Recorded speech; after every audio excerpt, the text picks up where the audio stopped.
বিরতির পর স্বাগত। এখন খবর বিস্তারিত। নির্মীয়মান বাড়ি ভেঙে পড়ে মৃত্যু হয় কমপক্ষে 11 জনের। তামিলনাড়ুর তিরুভাল্লুর জেলার উত্তরাপলায়মে ঘটে এই দুর্ঘটনাটি। উদ্ধার কাজ শুরু হয়েছে। তামিলনাড়ুতে একটি নির্মীয়মান বাড়ি ভেঙে কমপক্ষে 11 জনের মৃত্যু হয়েছে। তিরুভাল্লুর জেলার উত্তরাপলায়মে রবিবার ভোররাতে এই দুর্ঘটনাটি ঘটে। মৃতরা সকলেই অন্ধ্রপ্রদেশের বাসিন্দা। ধ্বংসস্তূপের তলায় এখনও বেশ কয়েকজনের আটকে থাকার আশঙ্কা রয়েছে। উদ্ধার কাজ শুরু হয়েছে। শনিবার রাতে এলাকায় প্রবল বর্ষণ হয়। পুলিশ জানিয়েছে তারপরেই নির্মীয়মান বাড়িটির কম্পাউন্ডের দেওয়াল ভেঙে পড়ে পাশের কয়েকটি কাঁচা বাড়ির উপর। তার নিচে চাপা পড়েন ওই নির্মাণ কর্মীরা। তারা একটি বেসরকারি গোডাউনে কাজ করতেন। তিরুভাল্লুর জেলাশাসক কে বীরা রাঘব রাও ঘটনাস্থল ঘুরে এসে জানান 4 মহিলা একটি শিশু সমেত 11 জনের মৃত্যু হয়েছে। নির্মীয়মান বাড়িটি ভেঙে পড়ার জন্য দোষী চিহ্নিত করে ব্যবস্থা নেওয়া হবে। চলছে উদ্ধার কাজ। 19 বছরের এক যুবককে ভেঙে পড়া কাঁচা বাড়ির তলা থেকে বের করে আনা হয়েছে। প্রসঙ্গত, তামিলনাড়ুতে গত 28শে জুনও একটি 11 তলা নির্মীয়মান বাড়ি ভেঙে পড়েছিল। মর্মান্তিক ঘটনাটিতে 61 জন মারা গিয়েছিল। আজ ওই ঘটনার তদন্তের বিশেষ দল বা সিট গড়ার সিদ্ধান্ত জানিয়েছে রাজ্যের মুখ্যমন্ত্রী জয়ললিতা। কয়েকদিন আগেই এ ব্যাপারে বিচার বিভাগীয় তদন্তের নির্দেশ দেন তিনি। ব্যুরো রিপোর্ট, খবর ত্রিপুরা। ধর্মনগর রেল স্টেশন থেকে প্রায় 20 কিলোমিটার দূরে রেল লাইনে উদ্ধার হলো এক ব্যক্তির মৃতদেহ। মৃত ব্যক্তির নাম হাবুল বলে জানা যায়। তার বাড়ি ধর্মনগর স্থিত নয়াপাড়ায়। এটি আত্মহত্যার ঘটনা বলে ধারণা পুলিশের। শনিবার আনুমানিক সকাল 11টা নাগাদ ধর্মনগর রেল স্টেশন থেকে প্রায় 20 মিটার দূরে রেল লাইনে এক ব্যক্তি আত্মহত্যা করেন। ঘটনা সম্পর্কে জানা যায়, একটি মালবাহী ট্রেন ধর্মনগর স্টেশনে প্রবেশ করার সময় রেল গেটের কাছাকাছি স্থানে ঝাঁপ দিয়ে আত্মহত্যা করে ওই ব্যক্তি। খবর পেয়ে রেলের পুলিশ আসে। প্রত্যক্ষদর্শীদের মধ্যে একজন ওই ব্যক্তিকে চিনতে পারে। তার বক্তব্য অনুসারে মৃত ব্যক্তির নাম হাবুল। তার বয়স 50 হবে। বাড়ি ধর্মনগর স্থিত নয়াপাড়ায়। সে প্রাইভেট টিউশন করত। হাবলু আমার বন্ধু আছে, সুইসাইড করছে শিলচর থেকে আগরতলা যাওয়ার ট্রেনে। আচ্ছা আচ্ছা, বাড়ি কোন জায়গা? নপাড়া। নয়াপাড়া। না না না, এই মাস্টার টিউশনে করতো। পুলিশ অফিসার জানান, মালবাহী ট্রেনটি ধর্মনগরে ঢোকার সময় ট্রেনের সামনে ঝাঁপ দেন ওই ব্যক্তি, যার ফলে কোমরের অংশ থেকে বা পা সম্পূর্ণ আলাদা হয়ে যায় এবং ঘটনাস্থলেই তার মৃত্যু হয়। আপনাদেরকে তো বোঝা যাচ্ছে রেলের কাটাতেই মারা গেছে, তবে কোন টাইমে কি আসল বিষয় এখনো ডিটেলস আমার কাছে আছে না। তো এখন যে এখানে আরপিএফ এর স্টাফে তো শুনলাম যে ঘুষ ট্রেন একটা গেছে আপে, তো হয়তো এটাতেই কাটা পড়ছে বলে মনে হইতেছে। পরিচয় পাওয়া গেছে? তার পরিচয় বলতে এখন তো জিজ্ঞাসাবাদ চলতেছে, কোনো এখনো পাইতেছি না। তবে আমরা চেষ্টা করতেছি পরিচয় নেওয়ার জন্য। তবে কিছু কিছু লোকেতে শুনছি যে তারপরে নাকি তার নয়াপাড়ার দিকে বা কলেজ রোডে এরকম। তার মৃত্যুর খবরে ধর্মনগরে শোকের ছায়া নেমে আসে। উল্লেখ্য, সে ধর্মনগরে একজন প্রাক্তন ফুটবলার। ব্যুরো রিপোর্ট, খবর ত্রিপুরা। আগামী 15ই জুলাই রাজ্যে ত্রিস্তর পঞ্চায়েত নির্বাচন। আর এই নির্বাচনের সন্নিকটে এসে ভোট প্রচারে ঝড় তুলছে সিপিএম। বক্সনগর ব্লক এলাকার মতিনগর গ্রাম পঞ্চায়েত এলাকার বিভিন্ন ওয়ার্ডগুলিতে বাড়ি বাড়ি গিয়ে প্রচার সারেন সিপাহীজলা জেলা পরিষদের 17 নং আসনে সিপিএম এর হেভিওয়েট প্রার্থী শামসুল হক। ছিলেন অন্যান্য নেতৃত্বরাও। আগামী 15ই জুলাই রাজ্যে ত্রিস্তর পঞ্চায়েত নির্বাচন। আর এই নির্বাচনকে সামনে রেখে ভোট প্রচারে ব্যস্ত ডান বাম উভয় দলগুলি। যদিও প্রচারের দিক দিয়ে অনেকটাই এগিয়ে শাসক বামফ্রন্ট তথা সিপিএম। রাজ্যের বেশ কিছু জেলা পরিষদ, পঞ্চায়েত সমিতি ও গ্রাম পঞ্চায়েতের আসনে ইতিমধ্যেই বিনা প্রতিদ্বন্দ্বিতায় জয়লাভ করেছে সিপিএম। রবিবার সকাল থেকে বাড়ি বাড়ি ভোট প্রচারে নামেন সিপাহীজলা জেলা পরিষদের 17 নং আসনে সিপিএম এর হেভিওয়েট প্রার্থী শামসুল হক। তিনি প্রচার সারেন বক্সনগর ব্লক এলাকার মতিনগর গ্রাম পঞ্চায়েত এলাকার বিভিন্ন ওয়ার্ডগুলিতে। ছিলেন পঞ্চায়েত সমিতির 10 নং আসনের প্রার্থী জাহানারা বেগম, 11 নং আসনে বিনা প্রতিদ্বন্দ্বিতায় জয়ী প্রার্থী তথা সিপিএম কুলুবাড়ি অঞ্চল সম্পাদক শোভা মিয়া, প্রবীণ অঞ্চল সদস্য সুনীল দে সহ গ্রাম পঞ্চায়েতের 11 জন প্রার্থী। বাম প্রার্থীদের বাড়ি বাড়ি প্রচারকে ঘিরে সিপিএম কর্মী সমর্থকদের জনঢল নামে। হাতে লাল পতাকা নিয়ে অসংখ্য কর্মী সমর্থক প্রার্থীদের সাথে বাড়ি বাড়ি প্রচারে অংশগ্রহণ করে। জেলা পরিষদের প্রার্থী শামসুল হক সহ অন্যান্য প্রার্থীরা বাড়ি বাড়ি গিয়ে সাধারণ মানুষের সাথে কথা বলেন এবং তাদের আশীর্বাদ নেন।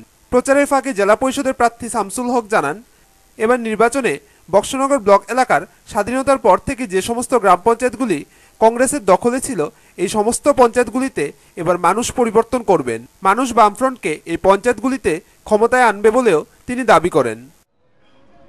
17 নং সিপাহীজলা জেলা পরিষদের সিপিআইএম বাম সমর্থিত প্রার্থী আজ মতিনগর পঞ্চায়েত এলাকার সেখানে বাড়ি বাড়ি যাই। আমার সঙ্গে পঞ্চায়েত সমিতির প্রার্থী জাহানারা বেগম সহ পঞ্চায়েতের 11 জন প্রার্থী একসঙ্গে আমরা ছিলাম। আমাদের সঙ্গে বয়স্ক, যুবক এবং নারীরাও অংশগ্রহণ করেন। আমরা প্রতিটি বাড়িতেই যাই, যদিও আরও অনেকটা জায়গা এখনও বাকি আছে। মানুষ বিপুলভাবে সেখানে সাড়া দেয়। আজকে শুধু মতিনগরের প্রশ্ন নয়, আমার এই নির্বাচন যে এলাকা, সে এলাকায় 3টি পঞ্চায়েত আছে বিগত দিনে কংগ্রেসের তারা পরিচালনা করেছে, এবং কি দুর্গাপুর যে পঞ্চায়েত, সেই পঞ্চায়েত স্বাধীনতার পর থেকেই কংগ্রেসের এই পঞ্চায়েত পরিচালনা করে আসছে। আজকে ওই সকল এলাকাগুলির মধ্যেও একটা বিরাট পরিবর্তন সেটা আমরা লক্ষ্য করছি।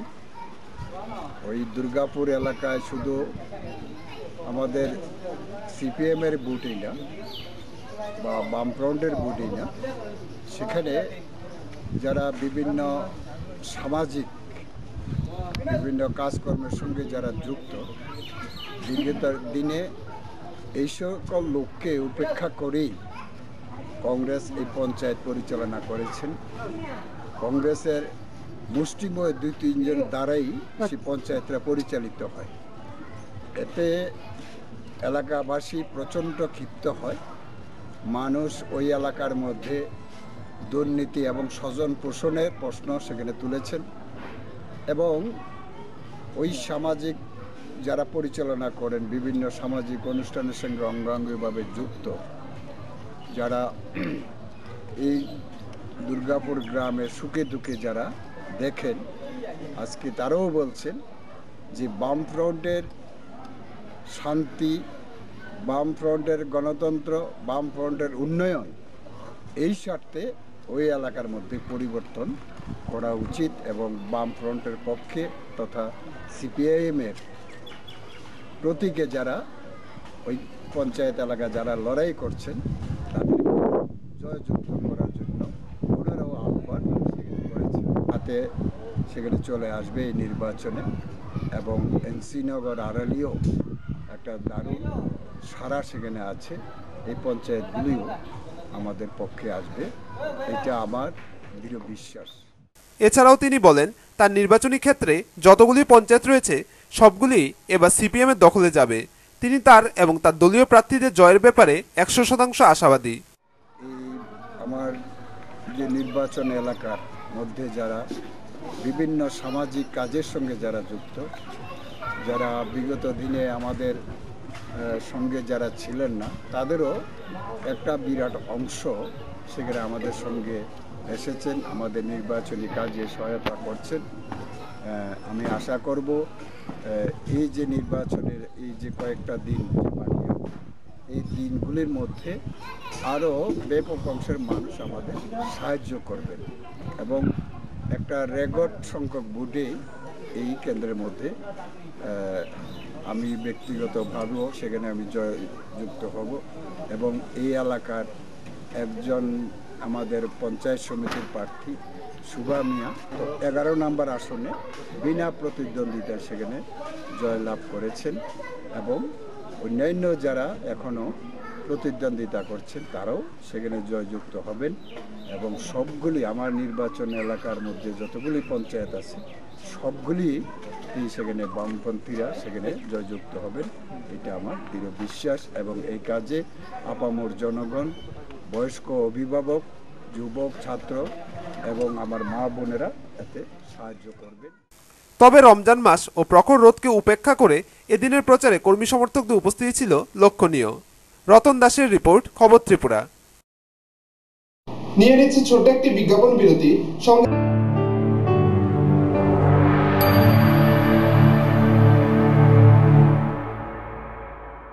বিরতির পর স্বাগত। রাজ্যের ত্রিস্তর পঞ্চায়েত নির্বাচনকে সামনে রেখে তেজি হয়ে উঠেছে কংগ্রেস। বক্সনগর ব্লকের আড়ালিয়া গ্রাম পঞ্চায়েতে ঝড়ো প্রচার চালান প্রাক্তন মন্ত্রী তথা কংগ্রেসের নেতা বিল্লাল মিয়া সহ অন্যান্য কংগ্রেস নেতৃত্বরা। আসন্ন ত্রিস্তর পঞ্চায়েত নির্বাচনকে সামনে রেখে ঝোড়ো প্রচার চালাচ্ছে কংগ্রেস দল। একদিকে দুর্যোগপূর্ণ আবহাওয়া, অন্যদিকে রমজান মাস, সবকিছুকে উপেক্ষা করেও চলছে কংগ্রেসের ঝোড়ো প্রচার। রবিবার বক্সনগর ব্লকের আড়ালিয়া গ্রাম পঞ্চায়েতে ঝোড়ো প্রচার চালালো কংগ্রেসের প্রার্থীরা। এদিন সকালে মানুষের বাড়ি বাড়ি গিয়ে মানুষের কাছ থেকে আশীর্বাদ চেয়ে নেয় ও মানুষকে আবেদন করেন যে তারা যেন কংগ্রেস প্রার্থীদের ভোট দিয়ে নির্বাচনে জয়যুক্ত করেন। উক্ত ভোট প্রচারে প্রার্থীদের সঙ্গে উপস্থিত ছিলেন কংগ্রেসের মাইনরিটি সেলের চেয়ারম্যান বিল্লাল মিয়া। এই প্রচারে প্রার্থীদের সঙ্গে প্রচুর পরিমাণে কর্মীরাও হাতে কংগ্রেসের পতাকা নিয়ে মানুষের বাড়ি বাড়ি যান। কংগ্রেসের এই প্রচার সম্পর্কে মাইনরিটি সেলের চেয়ারম্যান বিল্লাল মিয়া বলেন, স্বাধীনতার পর থেকে আড়ালিয়া গ্রাম পঞ্চায়েতটি কংগ্রেসের দখলে ছিল ও আগামী দিনও কংগ্রেসের দখলেই থাকবে। তিনি আরও বলেন, উপলক্ষে আজকে আগামী 15 তারিখের যে নির্বাচন, সেই নির্বাচনের ডোর টু ডোর সভা আরম্ভ হয়েছে কংগ্রেসাই পার্টির প্রার্থীদের পক্ষে আড়ালিয়া গাছসভা। এই আড়ালিয়া গাছসভা এমন এক গাছসভা যে গাছসভা ভারতীয় জাতীয় কংগ্রেসের যে একটি হাতচিহ্নের প্রথম গাছসভা। এই গাছসভা সবসময় কংগ্রেস দলকে ধরে রেখেছে। হাতচিহ্ন যখনই দুর্বল হয়েছে আড়ালিয়া গাছসভা তখনই পাশে দাঁড়িয়েছে। সেই গাছসভায় বিভিন্ন সময় কমিউনিস্ট পার্টি বিভিন্ন সময় বিভিন্নভাবে এই গাছসভাকে ছিনিয়ে নেওয়ার প্রচেষ্টা করেছে, কখনো ওরা পারে নাই। আমাদের এখনও পঞ্চায়েত আমাদের নিজেদের কংগ্রেস দলের দখলে রয়েছে। আগামী দিনও ইনশাল্লাহ ভগবানের নামে বলছি, আগামী দিনও থাকবে। কিরকম সারা পাইছেন আজকে বাড়ি বাড়ি প্রচারে?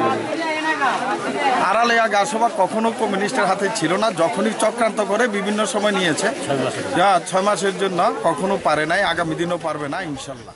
প্রার্থী হাবিল মিয়া জানান, মানুষ কাছে নিশ্চিত আপনারা যান, আপনারা আবার পুনরায় 5 বছরের জন্য ক্ষমতা বসুন। এই গ্রামের শান্তি, সোনামুড়া সাব ডিভিশনের মধ্যে সবচেয়ে শান্তি গ্রামে গাছসভা থাকলে আড়ালিয়া গ্রাম পঞ্চায়েত আছে। সেই শান্তির বাতাবরণ আমরা মৃত্যু পর্যন্ত রাখার চেষ্টা করব। নিশ্চিত 11টা আসন পঞ্চায়েত সমিতি, জেলা পরিষদ, আমরা 100% নিশ্চিত আমরা এখানে জয় হব। প্রচারের পরে প্রার্থীদের জয়ের ব্যাপারে প্রশ্ন করা হলে প্রার্থীরা জানান যে তারা জয়ের ব্যাপারে সম্পূর্ণভাবে নিশ্চিত। এই ভোট প্রচারে কংগ্রেস কর্মী সমর্থকদের উপস্থিতি ছিল লক্ষণীয়। টুটন চৌধুরীর রিপোর্ট, খবর ত্রিপুরা। ত্রিস্তর পঞ্চায়েত নির্বাচনকে সামনে রেখে কাঠালিয়া ব্লক এলাকার নিদয়াতে অনুষ্ঠিত হয় সিপিএম এর এক গাঁও সভাভিত্তিক জনসভা। সভায় প্রধান বক্তা ছিলেন সিপিএম সোনামুড়া বিভাগীয় সম্পাদক মণ্ডলীর সদস্য গৌরাঙ্গ ঠাকুরতা সহ অন্যান্য নেতৃত্বরা। ত্রিস্তর পঞ্চায়েত নির্বাচনকে সামনে রেখে কাঠালিয়া ব্লক এলাকার নিদয়াতে হয় গাঁও সভাভিত্তিক জনসভা। সভায় প্রধান বক্তা ছিলেন সিপিআইএম সোনামুড়া বিভাগীয় সম্পাদক মণ্ডলীর সদস্য গৌরাঙ্গ ঠাকুরতা। 5 জুলাই স্থানীয় বামফ্রন্টের আহ্বানে নিদয়া বাজার ওপেন শেডে অনুষ্ঠিত হয় সভা। প্রচন্ড দুর্যোগপূর্ণ আবহাওয়া, তারপর রমজান মাস উপেক্ষা করে সমাহারে শত শত নারী পুরুষ সামিল হয় নিদয়া বাজার জমায়েতে। সামান্য সময়ের মধ্যে জমজমাট হয়ে ওঠে সভাগৃহ। আমি যা খুশি তা করলাম, এটা অন্য পর্যায় পার্টির মধ্যে চলে, এটা বামফ্রন্টের মধ্যে চলে না। আমাকে মানুষের প্রতি দায়বদ্ধ থাকতে হবে, মানুষকে ভালোবাসতে হবে, মাকে শ্রদ্ধা করতে হবে, বোনকে মর্যাদা দিতে হবে, গ্রাম উন্নয়ন করতে হবে, নিজে না খেয়ে অন্যকে খাওয়াবার উদ্যোগ দিতে হবে।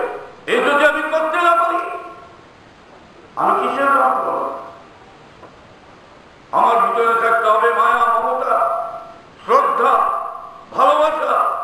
এই জিনিসগুলো যদি আমার ভিতরে না থাকে, আমাকে মানুষ রাস্তা বেলে লিখতে দিতে হবে। এটা মাথায় রাখতে হবে। আপনারা জানেন, কংগ্রেস আমলে কোন নির্বাচনের তোয়াক্কা নেই। 7 পাঁচ বুঝে মানুষকে বোকা বানিয়ে ভালো আঙ্গুল ফুললা কয়েকটা লোক মোটা হইয়া। উল্লেখ্য যে ব্লক এলাকার 19টি গ্রাম পঞ্চায়েতের মধ্যে সবচেয়ে জনবহুল গ্রাম পঞ্চায়েত একমাত্র নিদয়া। 1716 ভোটার 13টি পঞ্চায়েত আসনের নির্বাচনে সিপিআইএম আরএসপি মিলে প্রতিদ্বন্দ্বিতায় অশুভ শক্তি বিজেপিকে কোণঠাসা করে বিপুল ভোটে নিদয়া গ্রাম পঞ্চায়েতের শাসন হাতে নেওয়ার দৃঢ় প্রত্যয় ব্যক্ত করেন এদিনের জমায়েতে আসা গ্রামবাসীরা। জমায়েতে দাঁড়িয়ে বক্তব্য রাখেন আরএসপির নেতা মানিক নাহা, পার্টির অঞ্চল সম্পাদক সুভাষ দেব। আমরা ভোট দিয়ে বামফ্রন্টকে ভোট দিয়ে সৃষ্টি করি, পঞ্চায়েত বামফ্রন্টের হাতে তুলে দিয়ে আমরা সৃষ্টি করার চেষ্টা করি, সাধ্য অনুসারে যতটুকু পারি ততটুকু করি। আর আমাদের প্রতিপক্ষ যারা ওই নতুন নাম দিয়ে বিজেপির নাম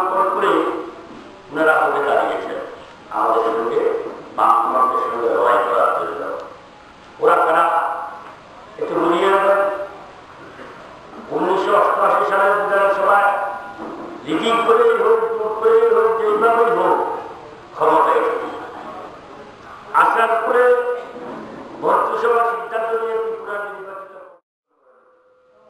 আমাদের দলের পক্ষ থেকে ডাক্তার অজিত রায় উনি মামলা করেছিলেন পঞ্চায়েত নির্বাচনের জন্য।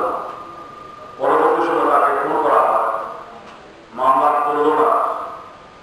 যারা নির্বাচন করতে চায় না, নির্বাচন আগ্রহী না, জনগণ থেকে তার মতদান দিতে রাজি না, আমরা দেখি বামপন্থা সরকার আসলে তারা বিভিন্ন নামে বিভিন্ন রূপে তারা পঞ্চায়েতে দাঁড়ানোর চেষ্টা করে, পঞ্চায়েতের ক্ষমতা দখল করার চেষ্টা করে গেলেন, সিদ্ধান্ত করার চেষ্টা করে গেলেন মধ্যে আমরা দেখি।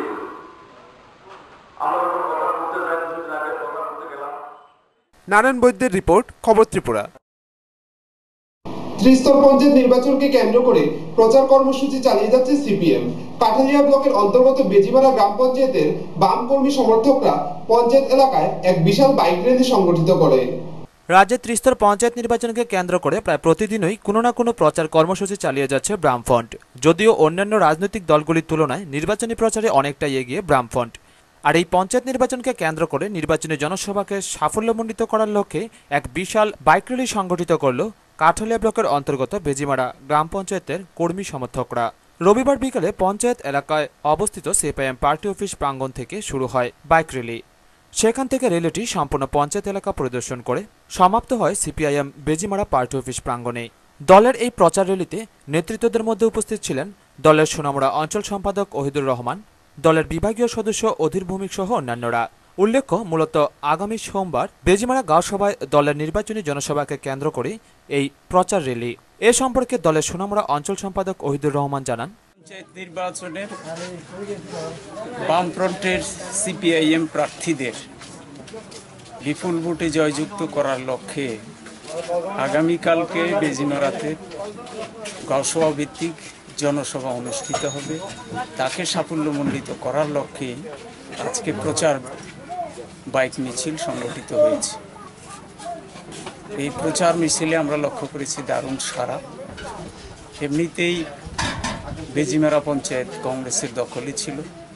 আজকে কংগ্রেস গত 5 বছরে যে দুর্নীতি এবং স্বজন পোষণ নিয়ম করেছে, তার বিরুদ্ধে যখন সারা বেজিমারা জুড়েই বিক্ষোভ ধুমায়িত হচ্ছে, তখন তারা সমস্ত কংগ্রেস নেতারা এখন নতুন নাম দিয়ে তারা নির্বাচনে প্রার্থী হয়েছে। যদিও জনগণ তাদের ভাওতা, তাদের এই যে বিভ্রান্তি করার যে অপকৌশল, এটা বুঝতে পারছে। আমরা বিশ্বাস করি বেজিমারা 11টি আসনের মধ্যে 11টি আসনেই বামপন্থীরা বিপুলভাবে জয়যুক্ত হবে।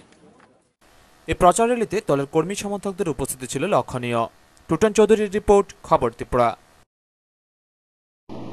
রাজ্যের ত্রিস্তর পঞ্চায়েত নির্বাচন যতই এগিয়ে আসছে, প্রচারে গতি আনছে সবকটি রাজনৈতিক দল। আর কমলপুর মহকুমা সালেমা ও দুর্গাচমনি ব্লকের অধীন পঞ্চায়েতগুলিতেও প্রচার জমে উঠেছে। জয়ের ব্যাপারে আশাবাদী ডান বাম উভয়ই। কমলপুর মহকুমা সালেমা ও দুর্গাচমনি ব্লকের অধীন 34টি পঞ্চায়েতে নির্বাচনী প্রচার জমে উঠেছে। সবকটি রাজনৈতিক দলের প্রার্থীরা এখন বাড়ি বাড়ি ভোট প্রচারে ব্যস্ত। দেরিতে হলেও বিরোধী দলগুলো ময়দানে নামায় রাজনৈতিক প্রচার ক্রমশ তেজি হচ্ছে। 15 জুলাই সারা রাজ্যে ত্রিস্তর পঞ্চায়েত ভোট, হাতে আর কয়েকটি দিন মাত্র। আর কিছুতেই সময় নষ্ট করতে নারাজ রাজনৈতিক দলের প্রার্থীরা। তাই ডান বাম উভয় দলই এখন বাড়ি বাড়ি প্রচারে ভোট ভিক্ষে চাইছেন এবং প্রতিশ্রুতি দিচ্ছেন ভোটে জিতলে কে কি করবেন। দুর্গাচমনি ব্লকের সিপিআইএম প্রার্থীরা উন্নয়ন ও শান্তি শৃঙ্খলাকে সামনে রেখে ভোট চাইছেন। অপরদিকে সালেমা ব্লকের কংগ্রেস প্রার্থীরা পানীয় জল, রাস্তাঘাট, বিদ্যুৎ সহ বাম সরকারের চাকরি নীতিকে দায়ী করে ভোট চাইছেন। সুরমা কেন্দ্রের পিসিসি সদস্য তথা কংগ্রেস নেতা সুখরঞ্জন দাস বলেন, প্রার্থী নিয়ে অনেক ভয়ভীতি দেখিয়েছে সিপিআইএম, তবু সালেমা দুর্গাচমনি ব্লকে কংগ্রেস প্রার্থী দিতে পেরেছে। বামফ্রন্টের চাকরি নীতি, স্বজন পোষণ, দুর্নীতির জন্যই কংগ্রেস ভোট পাবে বলে তিনি আশাবাদী। সুরমা কেন্দ্রে বিধানসভা নির্বাচনে প্রার্থী ছিলাম কংগ্রেস দলের পিসিসিরও সদস্য। এই কেন্দ্রের তদারকির দায়িত্ব আমার উপরেই আছে। পিসিসির থেকে আমার উপরে বর্তানো হয়েছে। আমি প্রত্যেক পঞ্চায়েতে প্রার্থী দেওয়ার চেষ্টা করছি। কোথাও কোথাও শাসক দলের কিছু হুমকি এবং কিছু উপদল ত্রিপুরার যে ক্ষমতালোভী স্বার্থান্বেষী কিছু দলের জন্ম হয়েছে, তাদের লোভ এবং বিভিন্ন কিছুর কারণে কিছু কিছু জায়গাতে কিছু ব্যাঘাত ঘটছে। তবু 80% প্রার্থী আমরা দিছি।